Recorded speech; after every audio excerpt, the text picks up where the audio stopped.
Hi అండి, welcome to Sita daily vlog. అందరూ ఎలా ఉన్నారు? బాగున్నారా అండి? నేను కూడా బాగున్నాను. మీ అందరూ బాగుండాలని మనసారా కోరుకుంటున్నా.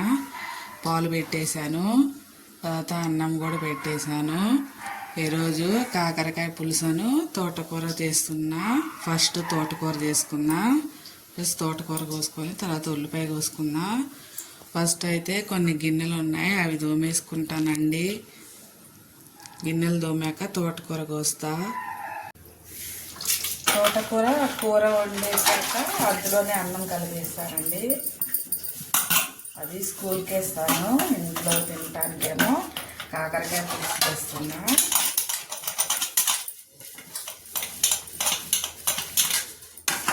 వాళ్ళ గిన్నెలు కొన్నే ఉన్నాయి, అవి దోమేస్తే వంట చేస్తే అయిపోతుంది.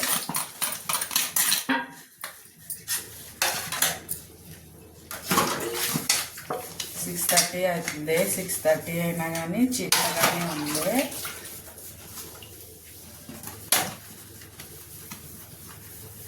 సిక్స్ 45కి కొంచెం తెల్లారుతుంది.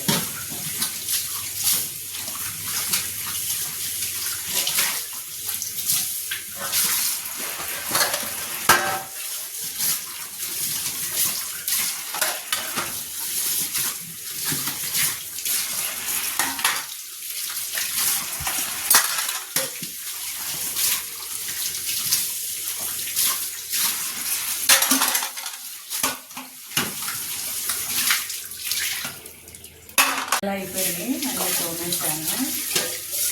ఇదిగా వేస్తే అయిపోతుంది.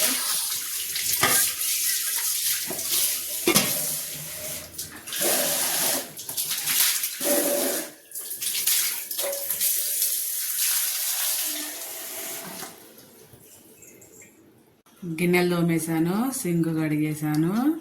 ఈ గిన్నెలో బయట పెట్టేసుకున్నా. పాలు కాగిపోయినాయి, బంద్ చేసా.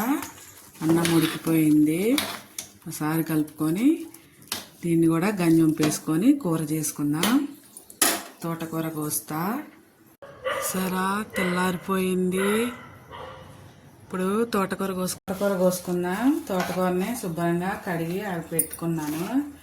ఇప్పుడు దాన్ని సన్నంగా కట్ చేసుకుందాం.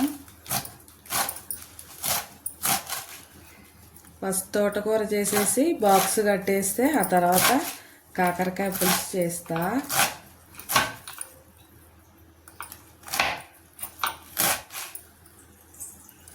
తోటకూర కోసాక చూపిస్తా. కోసుకుందాం.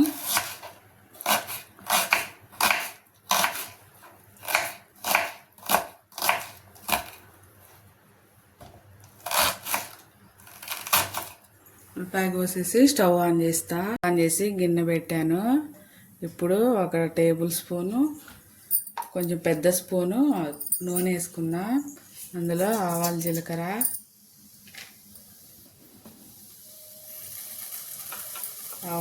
అయిపోయాక ఉల్లిపాయ వేసుకుందాం.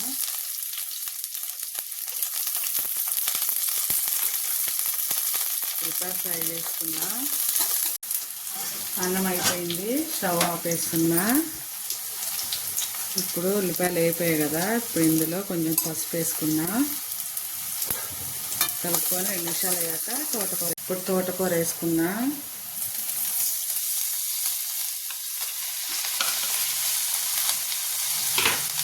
తోటకూర వేసుకున్నాక ఒక 1/2 స్పూన్ ఉప్పు వేసుకొని కలుపుకొని మూత పెడితే తోటకూర మగ్గిపోతుంది. కలిపేసి మూత పెడదాం. ఒక 5 నిమిషాల్లో మగ్గిపోతుంది తోటకూర. అవతల స్టవ్ మీద స్టిప్ చేసుకొని స్టవ్ మీద స్నానానికి నీళ్ళు పెట్టేస్తున్నా. 6:45 అయిపోయింది అప్పుడే. ఇప్పుడు కాకరకాయలు కోసుకుందాం. కాకరకాయలు పులుసు కదా, నేను ఇలా రౌండ్ కోస్తాను. రౌండ్గా కొంచెం సన్నగా, మరీ సన్నగా కాకుండా మరీ లావు కాకుండా ఇలా కోస్తాను పులుసుకి.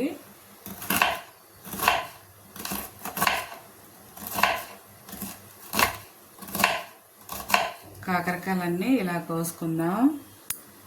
కాకరకాయలు కోసేసాను కదా, ఇప్పుడు వీటిని ఒక గిన్నెలో వేసుకుందాం. ఒక గిన్నెలో వేసుకొని ఒక హాఫ్ స్పూన్ పసుపు, ఒక హాఫ్ స్పూన్ ఉప్పు వేసి కలిపి పక్కన పెట్టుకుంటే కొంచెం చేదు నీళ్ళు వచ్చేస్తాయండి. అవి పిండేసాక అప్పుడు కూర చేసుకుంటే బాగుంటుంది. ఇప్పుడు దీన్ని పక్కన పెట్టేసుకుందాం. కూర మూత తీసి చూద్దాం. చూసారా మగ్గిపోయింది, నీళ్ళు వచ్చాయి కదా. ఈ నీళ్ళన్నీ ఇంకిపోయేదాకా ఉడికించుకున్నాక కారం వేసుకుందాం. ఉడికేలోపు ఉల్లిపాయలు కోసుకుందాం. కాకరకాయ పులుసులోకి 2 ఉల్లిపాయలు వేస్తున్నా నేను. 7 అయిపోయిందండి టైం అప్పుడే.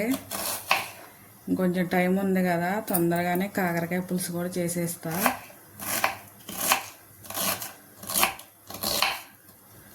తోటకూర అయిపోతే బాక్స్ కట్టేస్తే ఒక పని అయిపోతుంది. ఫస్ట్ బాక్స్ కట్టడం అవ్వాలి కదండి. ఉల్లిపాయలు కోసాక చూపిస్తా. మూత తీసి తోటకూరలో కారం వేసుకున్నా.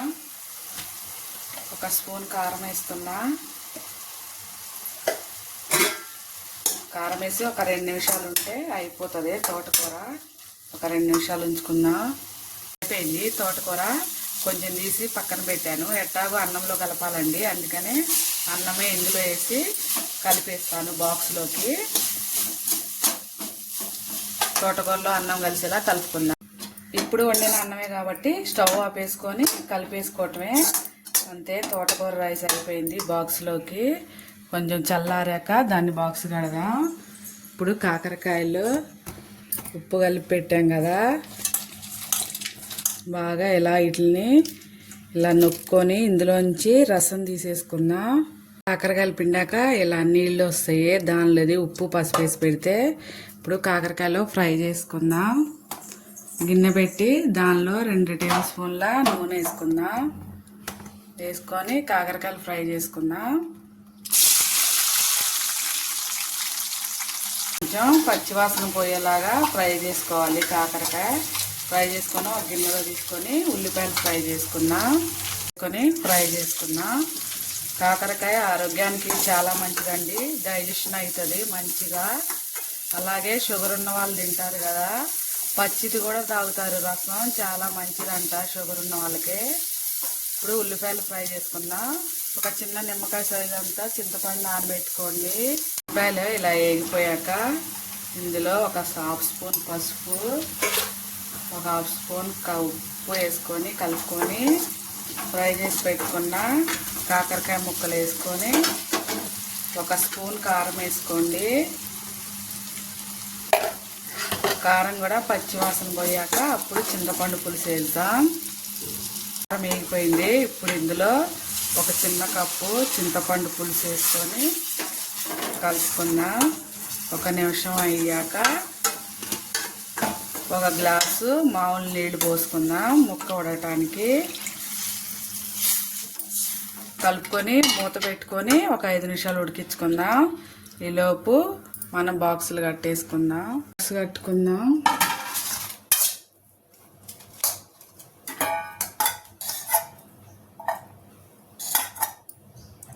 బాక్స్ కట్టాక పాలు కలుపుకుందాం. బాక్స్ మూత పెట్టేసి పాలు కలుపుకుందాం.